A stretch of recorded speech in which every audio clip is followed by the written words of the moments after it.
Hello, everyone. My name is Sean Galloway. And I'm Terry Mathis. Thanks for joining us today. It's great to be with you. We wanted to provide an overview of our latest book. As a company, ProAct Safety, there's 4 key areas that we've always concentrated on. One is leadership development, leadership coaching. Another is culture. As you know, we've already written a book on that. The other is employee engagement, behavior-based types of approaches, and the most important thing, to put it all together and to put it all under the strategy. So this is our latest book on strategy that was published in 2016. As you see on the screen here, it's titled Inside Strategy, Value Creation from Within Your Organization. If you ask any 2 people what strategy is, you're likely to get 2 different answers. Ask those same 2 people how strategic thinking generates value at all levels from within an organization, you'll probably be met with blank stares. Ever since strategy gained currency as an organizational concept in the 1960s, there's been confusion about how to define it. Strategy isn't a detailed plan of action, nor is it a corporate vision or an objective or even a mission statement. Strategy is not what to think, it's how to think. Most of the books that are out there on strategy focus on external strategy, competition within rivals in business or overcoming an enemy on the battlefield. This book, however, is different. Terry and I take strategic thinking and give it a new focus of attention inside your organization. This book, Inside Strategy, is aimed at aligning continual performance improvement. Inside Strategy, the way that we think about it and what we wrote here, is it gives you and everyone in your organization a method of managing an unknown future to create new value for your internal and external customers every day. So what we did here is we divided the book into 3 parts. Part 1 we titled Foundations. It's an overview of important concepts like strategy, questioning, beliefs, and value. Part 2, Framework, is a set of 10 strategic performance improvement questions, because that's really how we define strategy. Strategy is a framework of choices an organization makes to determine how to capture and deliver value over a sustained period of time. So it's how do we win? Part 3 in the book we titled Living Strategy. It's how to sustain this continual performance improvement. So Inside Strategy's goal is to first understand and define effective strategy, then to focus it inside the company. The purpose is to improve performance and, of course, uncover previously hidden value from resources already in place. As we've done our consulting work over the years, we've found that a number of organizations come to us and say, we're not getting what we want. Interestingly, the first thing that we discovered was they haven't a lot of times fully defined what they want, or they've defined it in the wrong terms, in terms of results rather than in terms of the plan for achieving those results. And that's one of the reasons we've turned to strategic thinking within these organizations. Interestingly, a lot of them compete very well in their marketplace, but they don't compete internally. They can't keep the best employees. They can't make their internal processes really add value until it gets out to the customer on the outside. And a lot of times, more and more, they are realizing that value has to be added to their product or services a step at a time within the organization, not just suddenly, miraculously, all at once when it goes out to the outside customer. Yeah, that's absolutely right. And when you look at our previous books on this, we've written extensively on the topic of safety and, of course, its relationship to culture. Safety done right is an example of inside strategy, but strategic thinking for performance improvement has many applications beyond safety. So this particular book arms you with the framework of questions and ideas with which to define and measure effective value-producing behavior. The framework generates behaviors, things that people actually do, that lead to results. So exactly as you're saying, Terry, most organizations, when they think about strategy, the early days at least, since it's been around since the 1960s as a business concept, as I mentioned, they think about strategy and how do we compete? How do we grow our market share or increase our market capitalization, the worth of our shares? Well, inside an organization, you have to be careful if you're competing. I get that. We want to compete for resources. We're competing for the value. We're competing inside even for other customers. But organizations that really get this, they realize you have to go beyond just trying to compete. What that tends to do is it tends to drive externally a focus on reducing your costs. And we don't win by reducing our costs. We win by adding different value. And that's how we have to look at this a little bit differently, is how do we add value? It's what a lot of times is referred to externally as blue ocean strategy, creating a new marketplace. A very common example about this is Steve Jobs. He said, nobody knew they needed the iPhone until I gave the world one. So it's the same thing inside an organization is, how are we thinking about this? What really is strategy? And it's not new thinking either. Just like Steve Jobs talked about the iPhone, Henry Ford said, if I gave people what they thought they wanted, I'd have given them a faster horse. So Henry Ford, just like Steve Jobs, went out there to the blue ocean, the unexplored territory, and found a way to add new value. You know, interestingly, Sean mentioned culture. He mentioned some of these other approaches to things like safety. It's been interesting over the years that as we've focused on things like safety, leaders come to us and say, wow, Terry and Sean, when I learned how to lead safety, I learned to be a better leader in every other aspect of my business. Supervisors came to us and said, gee, when you taught us how to better supervise safety, we learned how to better supervise everything. And the reason for that is that we're not just safety people, we're business people. And we've looked at this as a business issue, not just a specific outcome issue.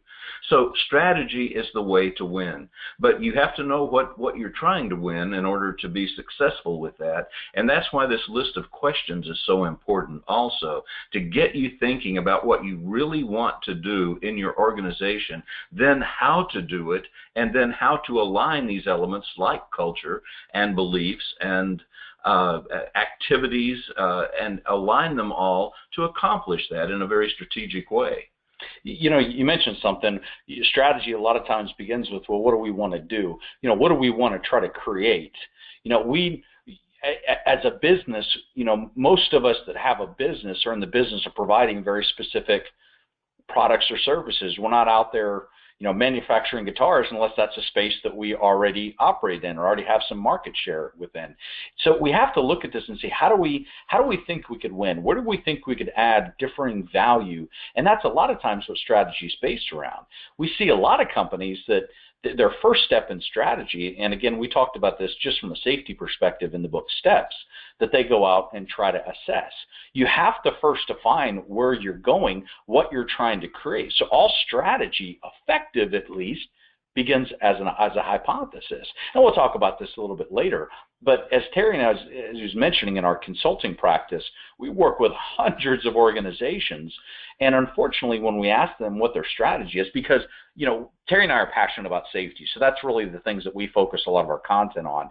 All of our clients tell us that the things that we do, the methodologies that we've pioneered, as you said, can absolutely be applied to other areas of the business. Safety just happens to be things that we're passionate about. So when we're asking organizations what their existing business strategy is or what their existing safety strategy is, what we find is they end up competing. They end up conflicting with one another rather than how they add value to each one. The safety strategy should add value to the business strategy, and the business strategy should allow the safety objectives to be met.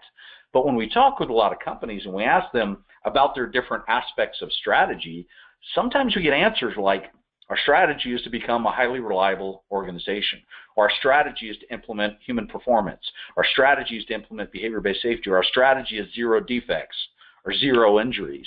You know, those are outcomes. You know, the things that we're going to do, those are specific actions. You know, in safety, a lot of organizations, their goal is to fail less. I just had lunch with my wife today before Terry and I were recording this, and in the restaurant we were in, a guy was wearing a T-shirt. This is a very well-known company, and on his T-shirt, on the arm, there was a 0, and on top of it, it says, safety is when nothing happens. So that's their tagline, and all their strategy is based around that. If they have nothing that happened, their strategy is successful. So anything that they do that doesn't result in an accident, you've heard us preaching about this before. So a lot of what we write about in the book is really understanding what strategy is and what it isn't. And that's why a lot of what you'll find in the book is based on those questions. No, it's true. And, you know, just as I mentioned, that teaching people to be better in safety makes them better in other aspects of business, business has other safety aspects to it as well. We've got a client right now that divides their risks of their business into several different categories, and some of them have nothing to do with injuring workers on the job. They have to do with accidents, if you will, that could happen that could actually cost them the business or cost them market share or put them in financial straits. Anytime you have an outcome that you didn't want, that's an accident. So good managers manage for outcomes, and the way you create your outcome is by having a strategy to create that outcome and not create the ones you didn't want to.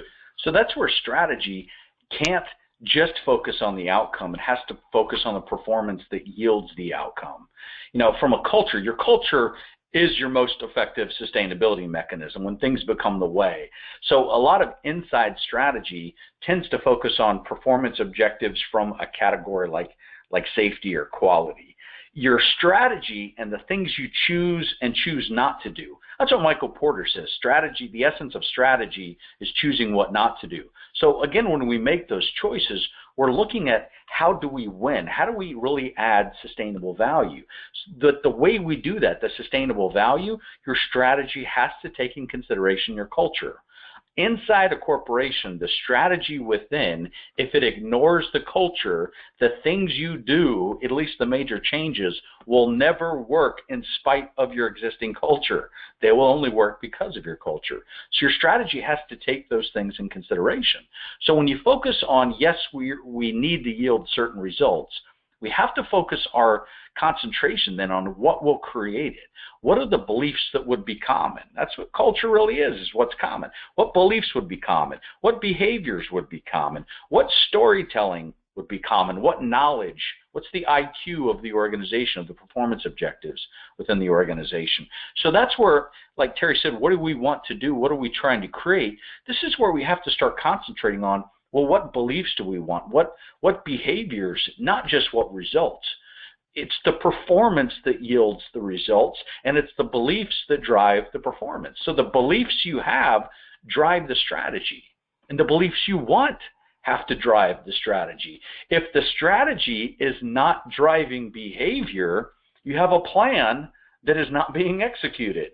That is really where the litmus test is. It's not driving behavior, and if it's not producing the results. But if you implement a strategy to try to achieve improvement in an area and you get improved results, but you can't see or measure the behaviors that yielded it, how sustainable is the value and the results that you've just created? So it's not a lofty thing of utopia that, yes, we want all these things. Strategy has to be based on the belief, inside a company has to be based on the beliefs that you want. What do you want people to believe about this objective? If they believe that, what behaviors would you see that are observable that tells you what we're doing is working? And of course, the end is it producing sustainable value?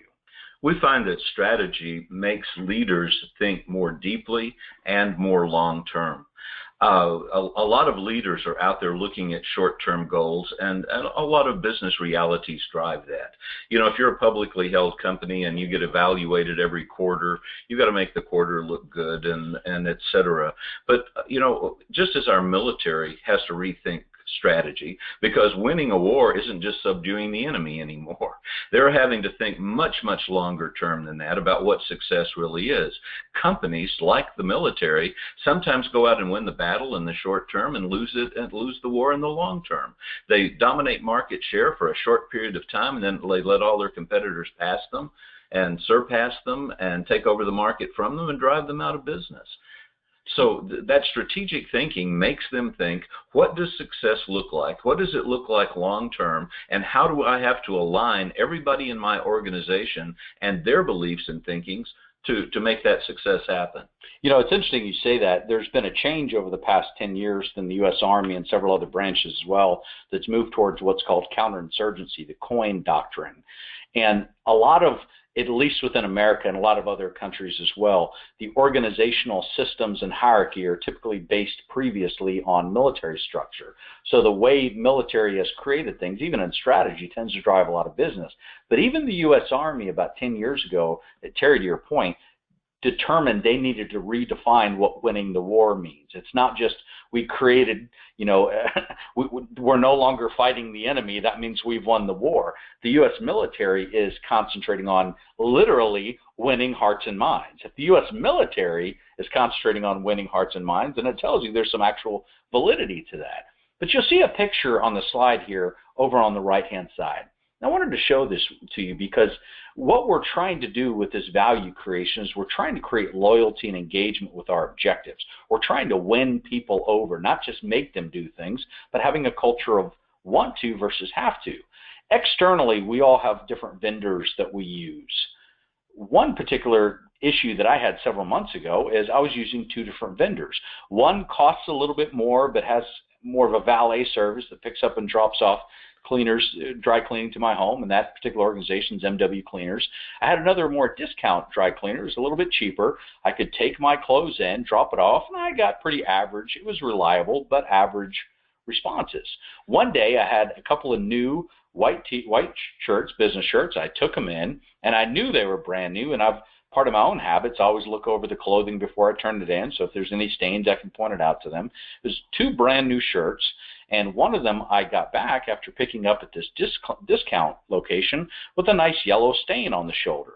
I brought this to the individual's attention, and she essentially shrugged her shoulders and said, "It must be the people that we outsource our dry cleaning to. I'm sorry, there's nothing we can do." I'm not one to really fight against that, so I went home upset about my level of care. I got home, and hanging on my front door was the dry cleaning from MW Cleaners, some others that I dropped off with my travels. I can't always go to this one location. And on it, as you'll see in the picture here, there was a little tag that says, "We've replaced a button for you as part of our guarantee." I had no idea I was missing a button. They went above and beyond, and they've created what's referred to as deep value for me as a customer. It's going to take a lot to persuade me to go to a different vendor. Even though I have to pay a little bit more for this type of service, I have much more loyalty to this organization. Inside your company, the different organizations, safety, quality, productivity, customer service, engineering, operations, what deep value are you providing your internal customers? Externally, we talk about growing market share. Inside the market share is the attention share of the workforce. There's actually a measurement there called return on attention. If you're trying to get something out of somebody, or you're trying to get them to know certain things, and if you have a set period of time, a month later, are they only doing half of the things you want them to do? You have a 50% return on attention. If they only remember half of the things we talked about as key priorities, you only have a 50% return on attention. So I encourage you to think about this. What deep value do you need to provide, and what deep value inside the organization are people looking to get from you and your objectives as customers to the things you do? And central to this whole idea that Sean's talking about is the concept of internal customers. Unenlightened organizations tend to think of the customers as the people outside their organization who purchase their products or their goods and services.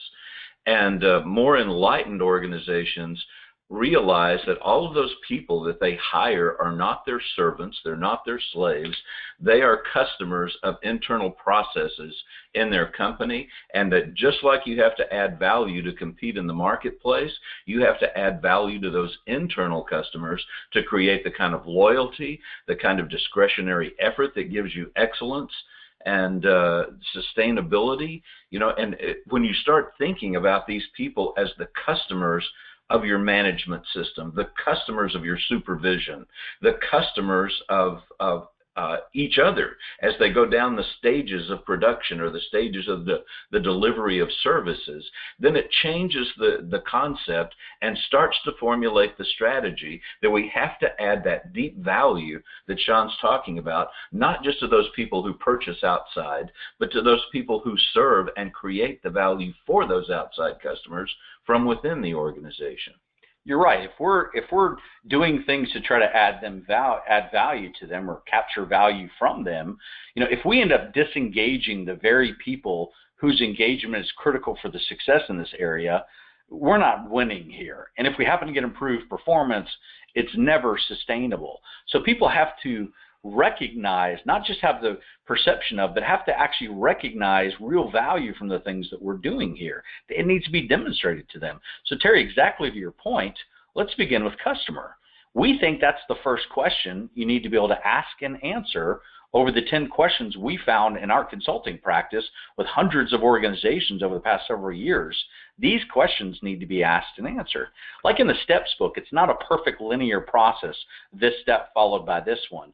What you'll find as you go through asking and answering these questions, some already you have answers to, some, as you ask later questions, redefine and encourage you to relook at previous answers that you've determined. So at a high level, with the purpose of this kind of overview webinar, let's just walk through what these are. So number one, who's the customer? What are they valuing? What value are you trying to create for them? Not everybody can be the customer right now. In top-down types of implementations, we're working with an organization that wants to become a truly high reliable organization. So the customers in the beginning were the CEO and the board. Those individuals, so the strategy to really engage them is different than how we engage the level below and the multiple CEOs that are across the other business entities. Now, once it's been determined how we're going to go about this, the customer profile changes. Because culture change happens best from within, there's different customers. But you have to define who's your customer. Not everybody can be the customer at that moment in time. It may change. You have to have a vision. You have to know where we're going and what success is going to look like. And that's part of that hypothesis. What does success look like? What is it, if we're successful with this by a certain period of time, what does that look like? What would the new realities be? What would be common? Not just what are the results. You have to have a rationale. You have to be able to answer why we're doing this. Why is this important over other objectives? People are going to be asking that famous what's in it for me question. You have to have different answers for this. Not just to free up the capital for this, but to get people in the hearts and minds. You have to have a narrative. You have to have a story. Like in communication, we've learned years ago, people never remember facts and figures. They always remember stories and pictures. What's the narrative? What's the compelling rationale communicated in a way that they really understand and buy into? This too often is something that's overlooked. We communicate what the strategy is, and people don't really understand why and why it's important to the individuals who are communicating it. You have to define the scope. Where are we going? By when? Who's involved? External versus internal resources. A lot of considerations about this that we talk about in the book. Number 6, you have to define what's going to work with us and what's going to work against us. In the military, they teach you it's a bad idea to get surprised by sniper fire. So you want to try to identify where those things are that may challenge what you're trying to do before you start to take action on this. For example, we were working with an organization, and it's a major oil and gas company. They really wanted people to believe that all accidents are preventable. They felt as though that would be a strategic advantage for their efforts, not just in safety, if people could see the prevention and what to do to prevent these things. As we started going through this and framing up the strategy, when we got to number 6, we identified that the organization measures and communicates their non-preventable vehicle accident rate. So part of what they wanted people to believe, their systems would directly conflict with that, and they would lose credibility. They tabled that particular belief for 2 years until they were able to modify the systems. It's just like your safety strategy has to support your business strategy. Your quality strategy has to support your business strategies. They all need to be one and the same. Then we start looking down as what data do we have? Data should drive strategy, not opinions. Opinions start to form them around number 2, but we should flush it out with data. Number 8, we start choosing, making the choices. What are we going to do? What are we going to modify that's already in place? What do we need to stop doing? Sometimes stopping certain things enables you to move forward. We can't do everything that's out there. So number 8, what is it that we might need to stop doing? And we get a lot of feedback from organizations that they'll jump from number 1 to number 8. We identify a problem with one of our internal customers, our supervisors, or whatever they might be, and well, let's jump to a program. Let's jump to this over here. Think about this from an external perspective. If you have an issue to where you've upset some customers, we have a major recall, we don't say, gosh, we need a program for that. We have to go out and try to understand the customer. We have to figure out what do we need to do to recapture their loyalty. So number 8 is making those key choices. What are the programs? What are the actions? What are we going to stop doing? Number 9, how do we align everybody within the organization? How do we execute? Execution is just as important as the strategy that's created. And number 10, how do we live strategy? Strategy is a way of thinking. It's a mindset that's created in the organization. As Terry, as you said, when we get away from trying to solve problems to trying to add value, that's a different mindset. How do we then align our measurements? How do we align potentially incentive and reward systems to help reinforce it and make sure we're really adding value?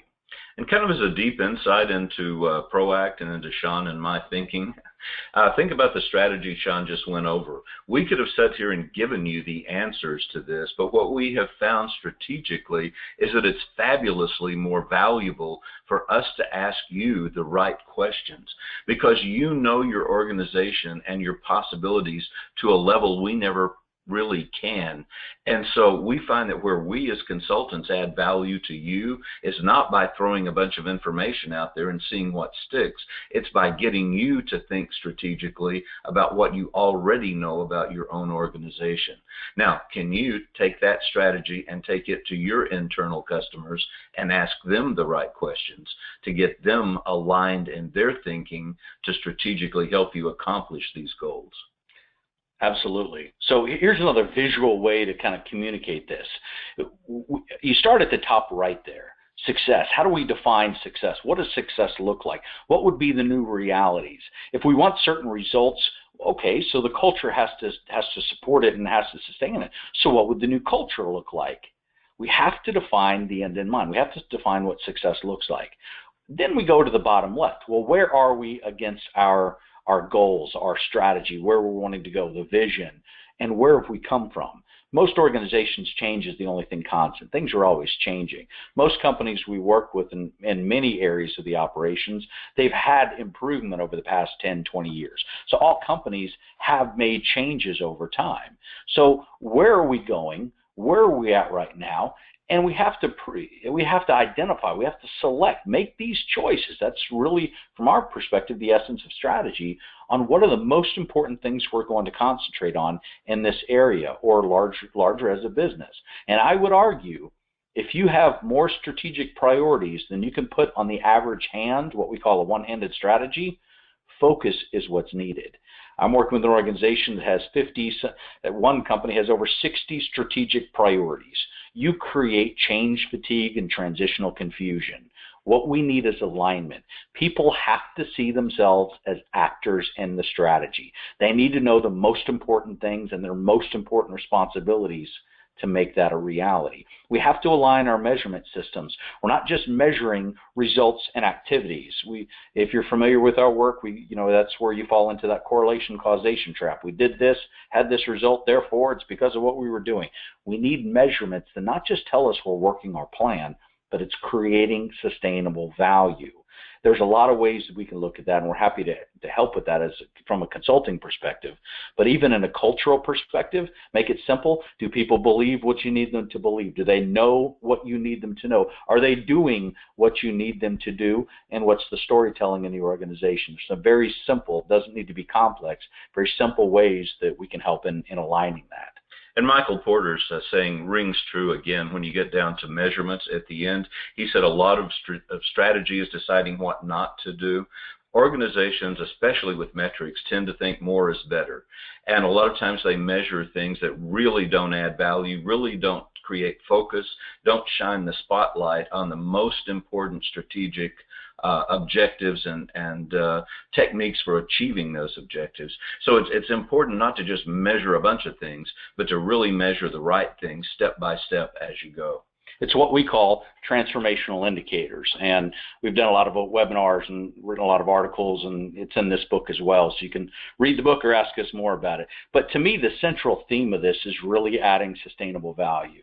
And to tell you where this came from my perspective, before I turn it over to Terry to close out, when I was 10 years old, I had my first job. I've been employed since I was 10 years old. I'm not going to tell you how old I am now, but it's been more than a few years. So my first job, I had a paper route, and I went out there and I did a lot of great things. My first tax-paying job here in the United States. I was 16. I hope the IRS is not listening in on this.